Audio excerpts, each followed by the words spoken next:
I hired my husband's mistress without her knowing who I was. It was the perfect revenge. You know what stings worse than lipstick on a collar?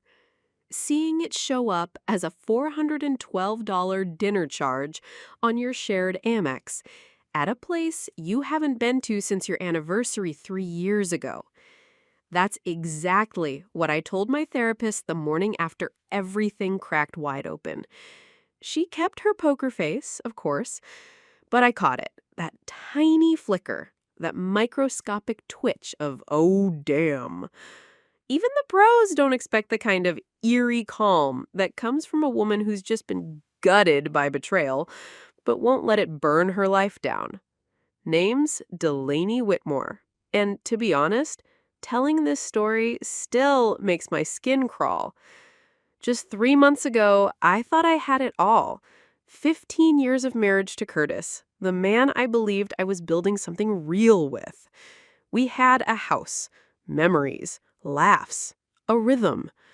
Meanwhile, I was grinding. I built my consulting firm from nothing.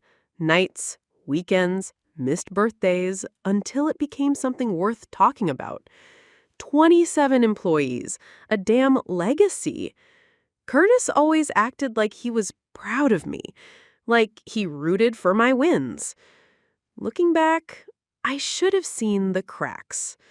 Some men can't handle a woman who builds empires. They'd rather feel bigger than you than be proud of you. It all unraveled with a simple notification. Ding! On our shared Amex. A charge at Les Marais, this fancy little French bistro across town. We'd only been there once. Anniversary dinner, 3 years ago. The date of the charge? A Tuesday. The same Tuesday Curtis swore he was in Phoenix for some regional sales summit. Yeah, that's when something icy and sharp lodged in my gut. And it hasn't left since. I've always had a sixth sense in business. You lie to me in a pitch meeting? I'll spot it before you finish your sentence. You blink funny in a negotiation? I'll know your whole company's bleeding cash. That same instinct, the one that's made me damn good at what I do, was now screaming at me like a siren. Something's rotting inside your marriage, Delaney. But I didn't blow up. That's what Curtis would have expected. The whole tired playbook, crying, shouting, throwing a vase. All that does is hand control over to the cheater, so he can frame the story. She's overreacting, she's unstable. No thanks. So I did what I'm best at. I did the work. I hired a private investigator. Not the trench coat and cigarette type you see in bad Netflix crime flicks. No, this guy was a digital bloodhound. Cyber forensics, exposed secrets for a living. Charged me more than my car note in a single week and worth every damn cent. In less than 7 days, I had the full playbook. Her name? Morgan Keats. 28, works as a marketing coordinator at some flashy downtown agency. Me, 42, and running an empire. And the texts. Jesus. The texts knocked the wind out of me. Not just the "I miss you" garbage, but the way Curtis talked about me. My wife's obsessed with work. We don't connect anymore. Delaney thinks a romantic night is going over profit margins. I stay because leaving would be a legal nightmare. But you're what I really want. Each line, a blade. Polished, precise, designed to twist. The PI even pulled receipts, literal ones, 7 business trips that were actually weekends with Morgan. Hotels, candlelit dinners, a Napa getaway he told me was a sales retreat. He'd built a second life on my dime. Even that romantic weekend in Napa? Yeah. He told me it was a sales retreat. Real professional, wine tasting his side chick on our joint account. The night I went through everything, the messages, the receipts, the lies, Curtis strolled in like he always did. Late, smug, and fake tired. He kissed my cheek like he deserved to, asked about my day like it was a chore, and casually dropped that he might need to travel next month for client meetings. I smiled sweetly and told him I'd made his favorite, rosemary chicken. We sat up the table. While I ate, he scrolled under the table, thinking I didn't notice. "You're quiet tonight," he said, eyes still glued to his screen. I smiled again, just one notch too calm. When the silence finally got heavy enough to cut with a knife, I looked up. I studied his face, the one I'd seen across the table for 15 years, the one that, now, belonged to someone else, too. "Just thinking about a new hire," I said casually. "Someone who might really shake things up at the firm." He smirked, that same arrogant look that used to charm me. "That's my girl." Like I was some eager intern trying to impress the boss. That's when it hit me. I didn't love him anymore. I didn't even like him. I hated that smirk, hated how small he made my ambition feel. And I knew, right then, how I'd play this. Because he wasn't entirely wrong. I do think like a CEO. And when something threatens your business, you don't cry. You leverage. You flip the weakness, you go full tactician. "Actually," I said, placing my wine glass down with surgical precision, "this might be the smartest hiring move I've ever made." He didn't even look up, probably texting Morgan Keats right there at our dinner table. That night, while he snored beside me, I cracked open my laptop, found her resume, her LinkedIn, her socials. She was exactly what I needed. Young, eager, ambitious, talented, but not so high up she'd expect a corner office. Quietly job hunting per her LinkedIn activity. Perfect. By sunrise, I'd written a job posting tailored to fit her like a glove. Senior marketing strategist at Whitmore Consulting. It was a step up, better salary, real benefits, a career dream come true. And the best part? She had no clue. Curtis never mixed his social life with my business world. He barely knew what my office even looked like. To him, I was just his hardworking life with some consulting firm downtown. That was his mistake. As I shut my laptop and watched the sunrise creep across the bedroom wall, I felt something I hadn't tasted since the whole nightmare began. Control. Pure electric power. The scales were shifting, and I was the one tilting them now. "What are you doing up so early?" Curtis mumbled, half asleep.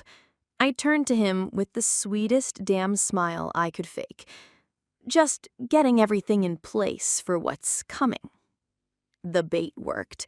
She applied within days. Enthusiastic, qualified, and still clueless. Curtis had done a damn good job keeping me invisible.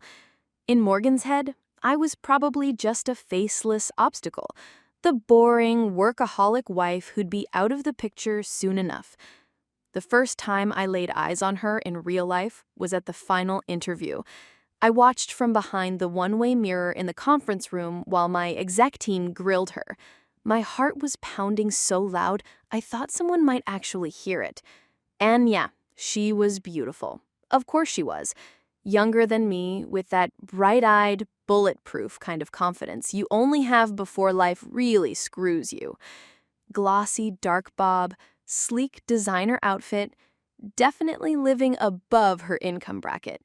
She spoke fluently about campaign strategy and metrics, like someone who'd memorized the textbook but hadn't bled for a client yet. She was polished and totally clueless. I studied her face from behind the glass, searching, practically begging for some sign of a snake beneath the smile. A twitch, a smirk, a lie hiding in her eyes. But nope. What I saw instead?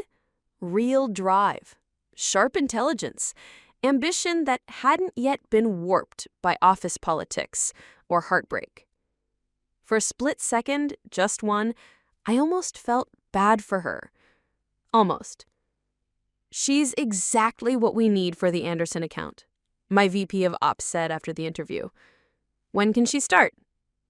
Make the offer today, I said without flinching. I want her in the building by next week. The day Morgan accepted the position, Curtis came home with flowers. On a random Tuesday. No birthday, no anniversary, just guilt in floral form. My stomach tightened. What's this for? I asked, taking the bouquet like I actually gave a damn. Can't a man just appreciate his wife? He said, kissing my cheek, like he hadn't spent his lunch break wrapped around another woman. His hand lingered at my waist, and I wondered, had he touched her like that earlier today? Later that night, while he was in the shower, I checked his phone. Text from Morgan, can't meet this weekend. Curtis, Camely obligation I can't get out of. We'll make it up next week. Yeah, that Camely obligation, his cousin's wedding, the one he tried to bail on until I made it clear we were going together. Now he was using me as a human excuse, while buttering me up with grocery store roses. I gave the bouquet to our housekeeper the next morning. Morgan's first day at Whitmore Consulting was a test of my own acting skills. I stayed in my office all morning, flipping through spreadsheets, keeping my hands busy. Because if they weren't busy, I might have used them for something less professional. At noon, I walked into the orientation lunch like nothing in my world was on fire. I shook hands with each new hire, voice smooth as silk. Welcome to Whitmore Consulting. I'm Delaney Whitmore, founder and CEO. When I reached Morgan, we locked eyes. I scanned her for even a blink of recognition. Nothing. Just that same perky enthusiasm and maybe the tiniest flicker of intimidation from meeting the boss. Morgan Keats, Senior Marketing Strategist. I'm excited to be here. I held her gaze just a little too long. We have high expectations for you. She smiled. I didn't. I'll be watching your work closely over the next few weeks, I told her with a polite smile, like it was just routine onboarding chatter. In reality, I had Morgan locked in my crosshairs. I buried her in high-profile campaigns, flagship accounts, impossible deadlines, all the stuff that just happened to require long nights in the office. Every time she mumbled something about needing to reschedule plans, I'd give her this warm little nod and say, that kind of commitment is what separates us from the competition. Meanwhile, I was silently wondering how long it would take Curtis to start unraveling. She was suddenly busy all the time. Guess it's hard to sneak around when your girlfriend's got PowerPoint due by midnight. I'd also sprinkle in little mentions of my husband during meetings.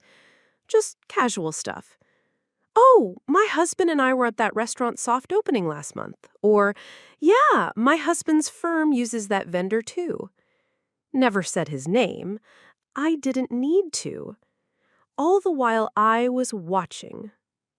Over the next few weeks, I watched her unravel slowly, glancing at her phone, canceling plans, tightening her jaw when she thought no one noticed. Every move was part of my script. At the same time, Curtis was slipping hard. More late meetings, more grumpiness at home, more lazy lies I didn't even have to fact-check anymore. I kept playing my role, the hyper-focused career woman too busy to notice her husband's sketchy behavior. The irony was delicious. The real crack came in month 2. I assigned Morgan to a 3-day business trip in Phoenix, the same city Curtis just so happened to be flying into for a sales conference. I already knew the truth. My PI had everything. The hotel bookings, the dinner reservations, the text thread where they planned their little desert getaway like it was some Nicholas Sparks knockoff. It was going to be their first time seeing each other in weeks, the big reunion. And I also knew what Curtis had been texting her lately. She's completely cold now, obsessed with that damn company. I'm starting to think about how to end it clean, no financial mess. Yeah, that's right. He was actively scheming how to ditch me while living under my roof, eating my food, and screwing around on my time. And the night before Morgan's big Phoenix trip, I made my move. I called Morgan into my office like it was just another task on my to-do list. I need to make a last-minute change to tomorrow's schedule, I said, cool as glass. Of course, she replied, all buttoned up and composed, that fake professional tone polished to perfection. What do you need? I've decided I'll be attending the Phoenix meeting myself, I said, folding my hands on the desk. You'll stay here and handle the Miller presentation instead. Her eyes widened just a hair, not enough for an amateur to catch, but I've built a career reading micro-reactions. There it was. Surprise, panic, a flicker of calculation. But I've already prepped everything for Phoenix, she said carefully. I have full confidence in your ability to pivot, I cut in, voice smooth like butter. That's why we hired you, Morgan. Flexibility is critical in this business. For half a second, her mask cracked. Just the tiniest flash of frustration in her eyes before she tucked it away. Of course, I understand, she said, all fake smiles and clenched teeth. As she walked out, I watched her immediately pull out her phone, no doubt firing off a frantic message to Curtis. I wondered what kind of excuse he'd come up with now that their desert sexcapade was off the table. Didn't take long to find out. That night at dinner, Curtis cleared his throat like he was announcing a cancer diagnosis. Bad news, hun. Guess it got bumped. I'm not going after all. I took a sip of Cabernet and gave him the world's most insincere pout. Oh, no. That's a shame. I know how excited you were. He laughed. Too quick, too twitchy. It's just, I was hoping to close out the Henderson account. I said lightly, cutting into my steak.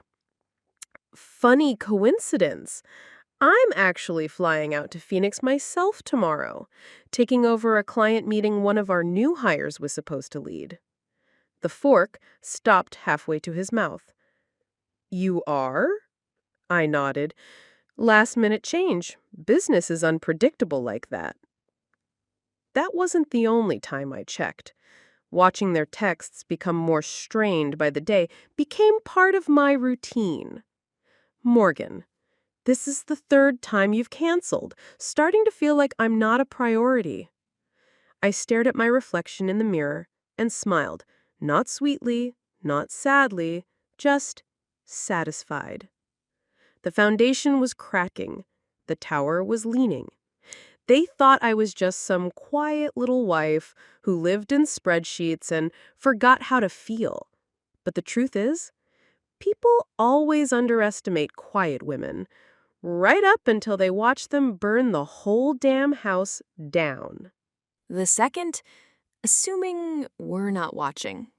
I've been watching Curtis for 15 years. I knew every tick in his voice when he was lying. I knew when he scratched his jaw too fast, when he fake laughed too hard, when he was saying one thing but already planning another. And the man used the same password for everything, his mom's maiden name plus our wedding date. The irony of that almost made me laugh, hiding his affair behind the numbers that were supposed to mean something. Classic. But what mattered even more than Curtis's patterns? Morgan's. 2 months under my roof, and I had her read like a novel. She was smart, no doubt. Ambitious as hell. But underneath all that designer polish, there was a nervous edge. She craved validation. She wanted to be seen, respected, loved, even if it meant believing lies from men like Curtis. And that would be her pressure point. After the whole Phoenix mess, I switched up the game. I didn't try to drive them apart anymore. I wanted her to see him. Not the flirty, smooth-talking charmer he played for her, but the actual Curtis. Selfish, manipulative, calculating. So, I promoted her. Effective immediately, you'll be leading our new financial services division, I told her in the conference room. That put her right in Curtis's world. His clients, his colleagues, his stopping grounds. They'd start bumping into each other in boardrooms instead of hotel rooms, and this time, there'd be no candlelight, just harsh fluorescent reality. This is a huge vote of confidence, I said, tone perfectly supportive. You'll be representing us to some of the biggest players in finance. Her eyes lit up like a Christmas tree. Thank you, I won't let you down. I know you won't, I said, smiling just enough. In fact, I'd like you to join me for dinner next week with some industry folks. It's time they met the new face of our financial services division. She beamed, and I planned the guest list carefully because some of those industry contacts just so happened to be Curtis's colleagues, men who knew exactly who Morgan was and exactly who I was. What I didn't tell Morgan was that the industry contacts I'd invited to dinner included several of Curtis's longtime colleagues, the same men who had spent years quietly covering for his extracurriculars, all while pretending to be pillars of professionalism. And they'd recognize her instantly. The dinner was at Mellon's, the most exclusive spot in the city. The kind of place where deals get made over $300 steaks and reputations get ruined in whispers. As we waited for the others to arrive, I eased into conversation with Morgan. Casual, warm, just two successful women connecting over wine and ambition. Over the past few weeks, I'd crafted myself into her mentor. I asked for her ideas, gave her praise in meetings, built that sweet little foundation of trust. She thought we were allies. Sisters in strategy. Can I ask you something a little personal?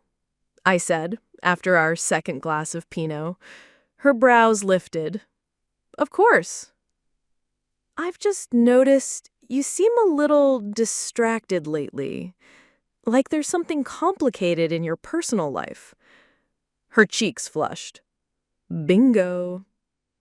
Is that obvious? She asked, trying to laugh it off. I gave her the most understanding smile I could fake, only to someone who's been there. She hesitated, then leaned in slightly. It's complicated. He's not exactly available. Ah, I said gently.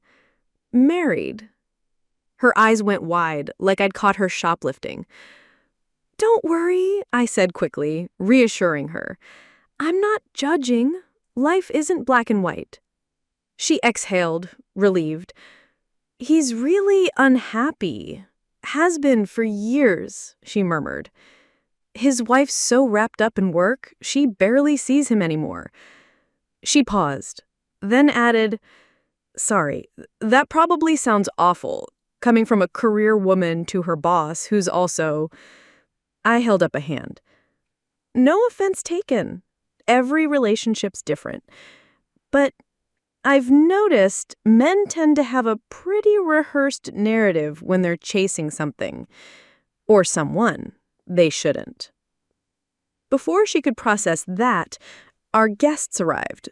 3 senior execs from top-tier financial firms. Each one had worked closely with Curtis, Each one immediately recognized Morgan, and the air shifted.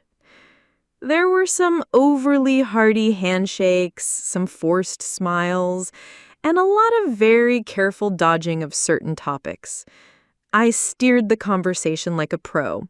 Corporate gossip, vendor headaches, industry events, and made damn sure we touched on spouses and family life just to keep the tension humming under the surface.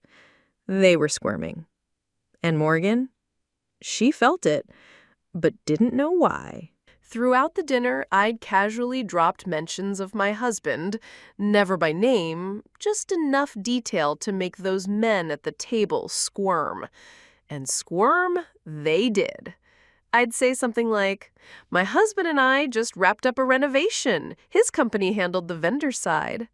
And watch as the smiles around the table turned stiff, shoulders tensed, forks paused. Morgan, sharp as ever, definitely picked up on the weird energy. She kept glancing between them, sensing something was off, but she couldn't quite piece it together. Later that evening, one of the men, Reed Mercer, Curtis's boss, pulled me aside as the others were getting their coats.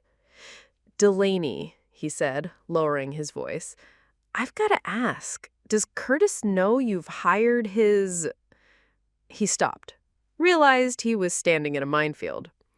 "His what, Reed?" I asked, gaze steady, tone neutral. He swallowed. "Nothing, never mind." "No, please," I pressed. "Finish your thought." It's not my business," he said, backing off. "You're right. It's not." On the ride back to the office where Morgan had parked, she was quiet. Not normal, tired employee quiet. Something deeper. "Everything okay?" I asked. She hesitated. "Those men tonight, they seem to know me, but I swear I have never met them." I kept my eyes on the road. "Financial services is a small world. Maybe they've seen you at industry mixers." Maybe, but I could tell she didn't buy it. The doubt was there now. Just a seed, but it would grow, because this wasn't over. Next up, Curtis's company holiday party. Normally, I tagged along as the picture-perfect wife, sipping champagne and making shallow talk with executives who couldn't remember my name the next year. But this time, I had plans. "I'd like you to attend the Meridian Financial Holiday Gala as our company's rep. They're considering us for a major marketing overhaul. This will help build rapport." She blinked fast. "Meridian Financial?" Her voice was a little too high, a little too tight. "Yes. Is there a problem?" She shook her head quickly. No problem at all." But inside, she was definitely spiraling, because Meridian was Curtis's company. And that gala? It wasn't just a fancy networking event anymore. It was a ticking bomb. One room, one night, and both of us, me and the Mistress, would be there. What Morgan didn't know was that I had been preparing for this for months. Every single text, logged and archived by my PI's spyware. Every shady charge on our joint card, gifts for her, hotel bills, dinners out, documented. Photos of them together, restaurants, hotels, the company garage, all saved. And while they were busy playing lovers in secret, I'd been in quiet meetings with attorneys, protecting my business, shifting assets, prepping exit routes. They thought I was the blind, distracted wife. They had no idea what was coming. I'd already moved a solid chunk of our joint savings into protected business accounts, every penny clean and legit. On paper, they were strategic investments. In reality, they were a firewall. By the time the divorce hit, Curtis wouldn't be able to touch a cent. The night before the Meridian Gala, he was different, overly helpful, attentive, too smooth. He helped me pick out my dress, this bold fire engine red gown that screamed confidence. "You'll turn heads in this," he said. That old charm dialed all the way up. He even suggested I wear my hair up, the way he used to like, exposing the back of my neck like I was some ornament he wanted to polish. It clicked then. He was nervous. Not about the party itself, about me. About what might happen when his wife showed up to the same room as his mistress. What he didn't realize? While he was dressing me like some clueless trophy, I was prepping for war. I wasn't just meeting her, I was making sure she saw everything. While I laid out my jewelry, his phone buzzed. I watched him read the text. I watched that tiny flicker of panic pass over his face before he shoved it back behind that same tired smile. "Everything okay?" I asked sweetly.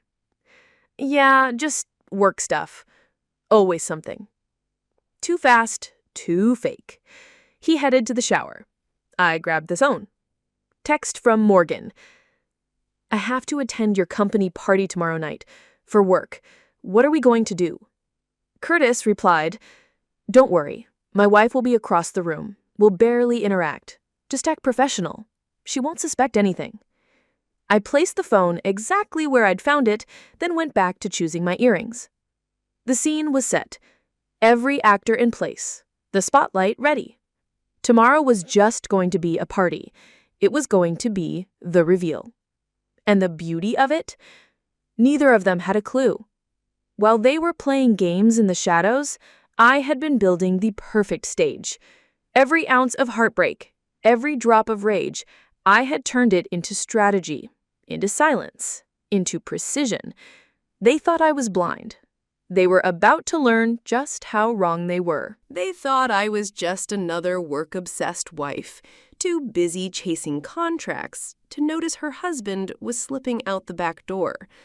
That I poured everything into my career and left nothing for my marriage. They had no idea who they were dealing with. The Meridian Financial Holiday Gala was held at the Grand Hilton downtown. Pure corporate theater.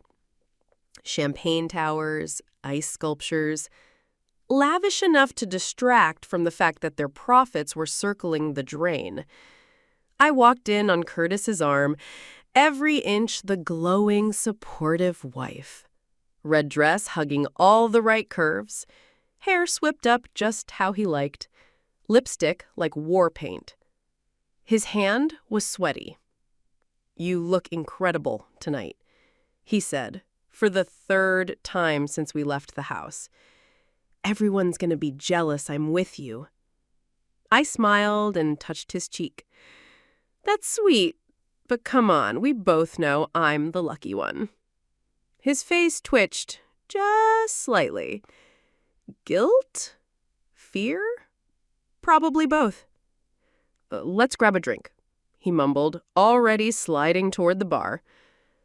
I scanned the room with the precision of a sniper and found Morgan almost instantly. Navy dress, death grip on her purse, eyes scanning every corner of the ballroom like she was about to bolt. The second she spotted Curtis, her entire body shifted. Shoulders back, chin up, lips parted just enough to say, "Mine." Then her gaze moved sideways and landed on me. And I watched, actually watched, the exact moment it hit her. Her pupils flared. Her mouth opened just a breath. Everything about her said, "Oh God, no." She'd seen my face before. Maybe on a corporate profile, maybe in a group photo buried on Curtis's feed. But seeing me in the flesh, standing beside him, in that dress, was a whole different level of hell. I didn't blink. I just accepted the champagne Curtis handed me with a soft smile and let him believe everything was fine. That maybe, just maybe, he'd gotten away with it. "I should mingle," I said lightly. introduce myself to some of the new execs. Of course, he said too quickly, clearly relieved. I've got to check in with Reed about the Henderson account anyway. We split, and I watched him from across the room, head down, tapping away on his phone. Sure enough, Morgan checked hers a few seconds later. Then she disappeared out onto the terrace, like clockwork. Classic move. Hide, breathe, regroup. They still thought this was just damage control. They didn't realize they were already deep in the third act of a story I had written. I didn't chase them. I didn't cause a scene. That would have been too easy and way beneath me. Instead, I walked right over to Reed Mercer and his wife and struck up a bubbly little convo about their recent trip to Bali. I smiled, nodded, laughed in all the right places, while my eyes, just barely, tracked Curtis as he slipped out onto the terrace to meet Morgan for their quick whisper session. They didn't hug, didn't touch, just that tense, performative distance, like they were in a poorly choreographed spy movie. She played the up-and-coming professional, mingling with Meridian execs and selling herself as the face of the future. He played the doting team member, sipping cocktails and flashing charm. And between them, the occasional stolen glance. The kind of look that's supposed to mean, I miss you. But all I saw was, we're in trouble. Honestly, it might have been impressive if it wasn't so sad. At exactly 9:30 p.m., I quietly excused myself from a conversation about quarterly returns and made my way toward the Sage, where the CEO was getting ready to deliver his annual speech. This moment had been planned weeks in advance, called in a favor from his wife, a former client of mine, who practically worshipped me. Before the speech began, the CEO cleared his throat. Before we kick off tonight's remarks, I'd like to invite a very special guest to say a few words. Many of you know her consulting firm has been critical to our subsidiary growth this year. Please welcome Delaney Whitmore. The room rippled with whispers. This wasn't on the schedule. I walked to the stage slowly, deliberately, my red dress glowing under the lights like a warning flare. Curtis looked like someone had punched him in the gut. Thank you for that warm introduction, I began, voice steady and crystal clear. Whitmore Consulting has had the honor of partnering with Meridian Financial for several years now, and we're excited to grow that relationship even further.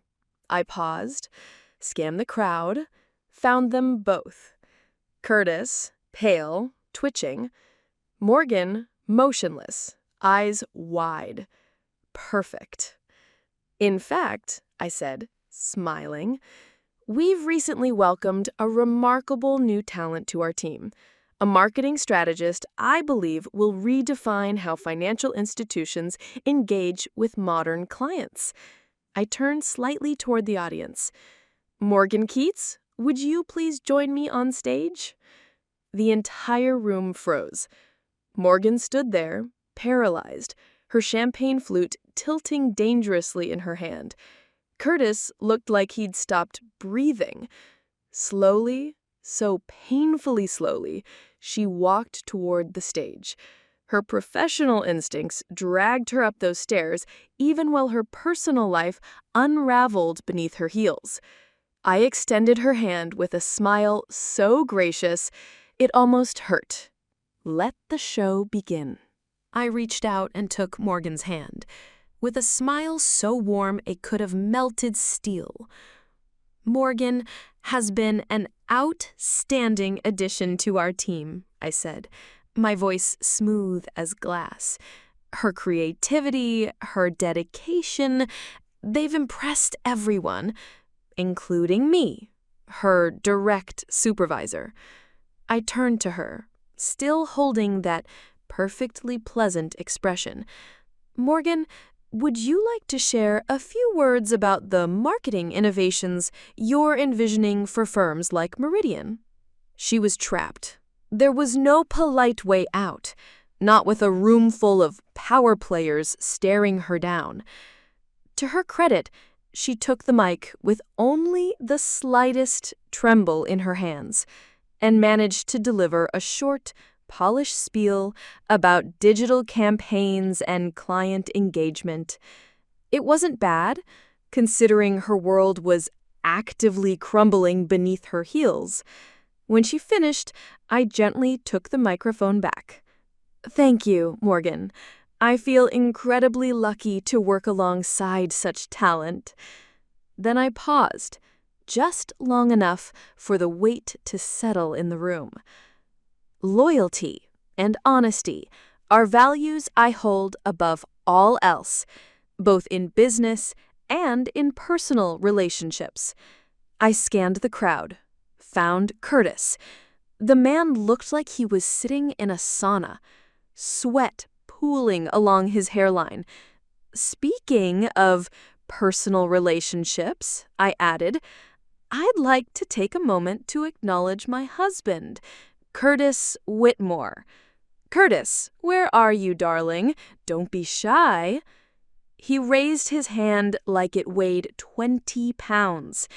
The whole ballroom turned to look at him. After 15 years of marriage, I continued, if there's one thing I've learned, it's that transparency is key to success. Wouldn't you agree, Curtis? He nodded like a robot. You could practically see him trying to calculate just how much I knew and what the hell I planned to do with it. Wonderful, I said with a smile. And in that spirit of transparency, I have an announcement to make. Silence, complete and total. Curtis looked like he was about to pass out. Morgan? She was frozen beside me, shoulders tight, eyes wide. Whitmore Consulting will be opening a new office in London next month, I said brightly, and I've selected Morgan to lead that division, effective immediately. Murmurs, awkward clapping, confused applause. This wasn't the public stoning everyone had expected. Morgan blinked at me, stunned. It's a huge opportunity, I went on. Minimum 3-year commitment, substantial salary bump, full relocation package, everything's already in motion. We can sign tonight if you're ready. Then I turned to her, my smile razor sharp but cold as winter. Unless there's something keeping you here. Our eyes locked, and in that exact moment, it clicked for her. She knew. She knew that I knew everything, and she also realized I wasn't destroying her. I was handing her an exit, a clean break, or a very public one. A clean break, a fresh start, thousands of miles away from the wreckage she'd blindly stumbled into. I'm honored, Morgan stammered, her voice barely audible. Yes, I accept.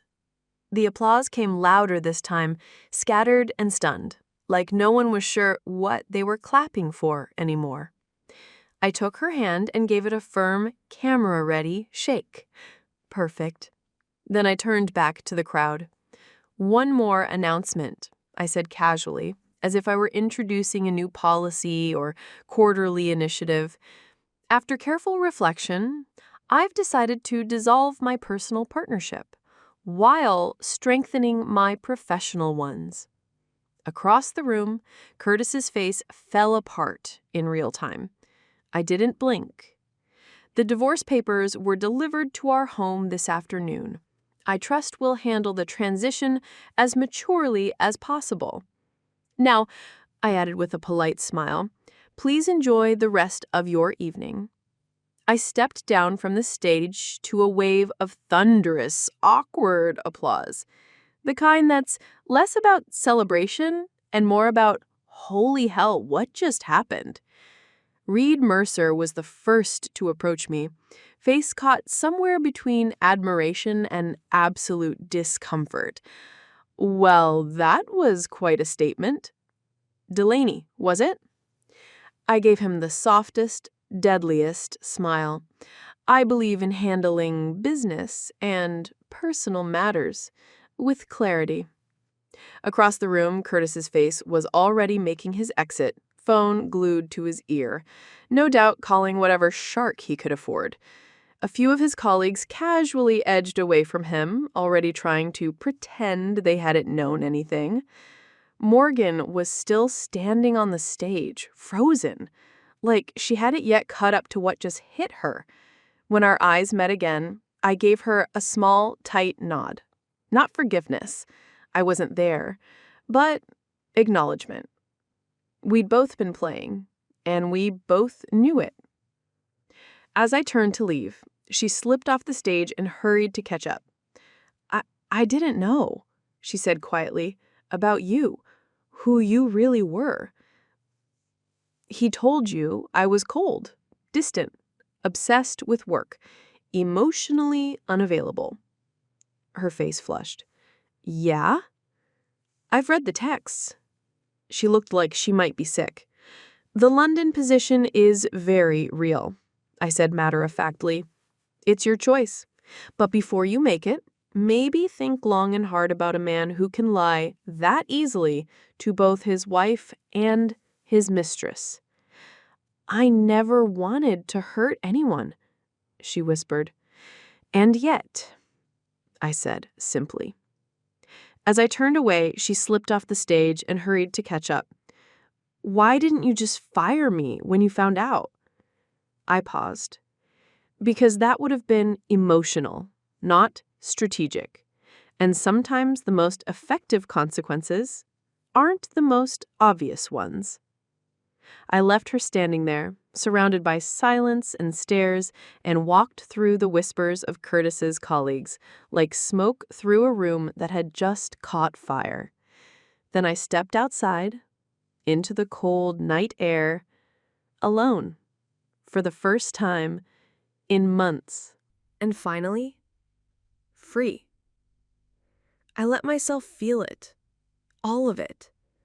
Not just Curtis's betrayal. That part had long since calcified into something sharp and manageable. No, this was the full weight of what I'd become. Of what I'd taken back. I'd given everything to that marriage. My time, my loyalty, my blind trust. And in return, they'd treated me like an afterthought, an obstacle. I dismantled it. Quietly. Methodically, like the strategist I am. And in doing so, I reclaimed everything that mattered. My power, my dignity, my future, on my own terms. That night, just after I left the gala, my phone buzzed. Curtis, how long have you known? I didn't reply. Some questions don't deserve answers. 6 months later, I was sitting in my London office, sunlight cutting across the desk, as I reviewed quarterly projections with my UK team. And yes, Morgan had taken the position. At first, I was shocked she said yes. But over time, it made sense. She wasn't just running from Curtis, she was rebuilding. Trying to prove herself, not just to the world, but probably to herself, too. I didn't forgive her, but I did respect the move. Our working relationship? Strictly professional. I never mentioned Curtis. She never apologized. We didn't need to. There was this silent agreement between us now. A cold, strange understanding built on mutual manipulation and mutual survival. 2 women walking away from the same man, separately and stronger. The divorce wrapped faster than I expected. Curtis, terrified of further public humiliation, folded without much of a fight. His career at Meridian didn't collapse because he cheated. It collapsed because he got played by his own wife. Finance bros can tolerate almost anything, except looking weak. I still heard about him now and then. Mutual friends, industry gossip. He'd taken a job at a smaller firm, sold the house, started dating someone new. Some woman from his gym, I think. Same pattern, different playground. He'd taken a job at some second-tier firm. No prestige, no perks. Sold our house for a loss, and surprise, surprise, was now dating some girl from his gym, at least 10 years younger. Because of course he was. Some patterns don't evolve, they just rebrand. Me? I expanded Whitmore Consulting into 3 new international markets, doubled our client base, picked up a sleek apartment overlooking Central Park for my quarterly New York visits. My life had been redesigned from the ground up, and this time, every inch of it was mine. Did the pain vanish? No. Betrayal doesn't fade clean. It stains. Sometimes I still woke in the middle of the night, mentally rewinding old memories, wondering how I didn't see it coming. But those moments don't own me anymore. They're not the headline. They're just part of the backstory. One rainy Tuesday, an unexpected email pinged into my inbox. It was from Morgan. The report was polished professional. The London office was outperforming expectations. 3rd straight quarter of growth. But at the bottom, there was a note. I know we'll never talk about what happened, but I want you to know I've learned from it. Not just as a professional, as a person. You could have destroyed me, but you didn't. I won't forget that. I closed the email without replying. Some acknowledgments don't need responses. Some lessons land better in silence. That evening, I attended a finance industry dinner in Mayfair. Just me, on my own. As I worked the room, shaking hands with London's most powerful, a tall man with silver hair and a disarming smile stepped into my path. "Delaney Whitmore," he said, accent crisp and unmistakably British. "Your reputation precedes you." I looked up, unbothered, and took his extended hand. "I'm Elliot Graves, Blackwell Partners." I shook his hand. "Nice to meet you." "I've heard quite the story," he said, with a knowing smile, "about how you handle complicated situations." I held his gaze. No flinch, no apology.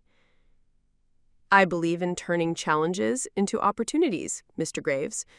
It's just smart business." "And apparently," he added, his smile sharpening, "effective in personal matters too." "The principles are the same," I said.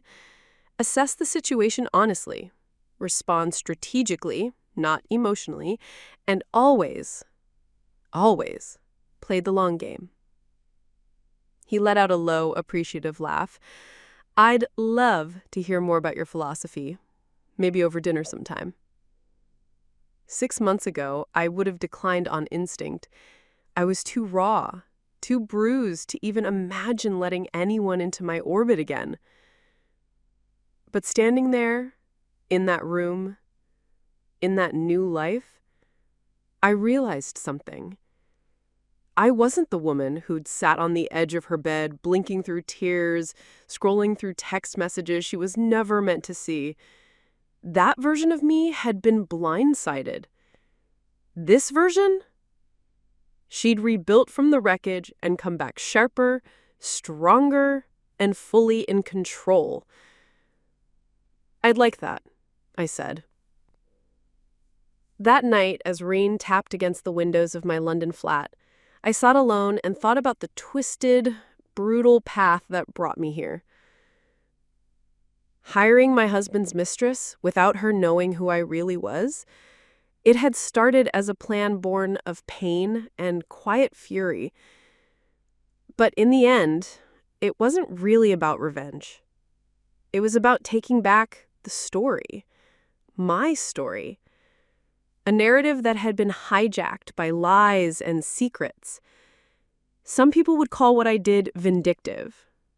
I call it reconstruction. I don't regret a single second of it. Not the months of planning, not the final blow, not even the heartbreak that sparked it all. Because without that collapse, I might have stayed trapped in a marriage made of smoke. Instead, I found something better than vengeance. I found me. And as I accepted Elliot's dinner invitation, I knew this was only the beginning. Curtis and Morgan didn't ruin my life. They gave me the freedom to build a better one. The perfect revenge was thriving without them.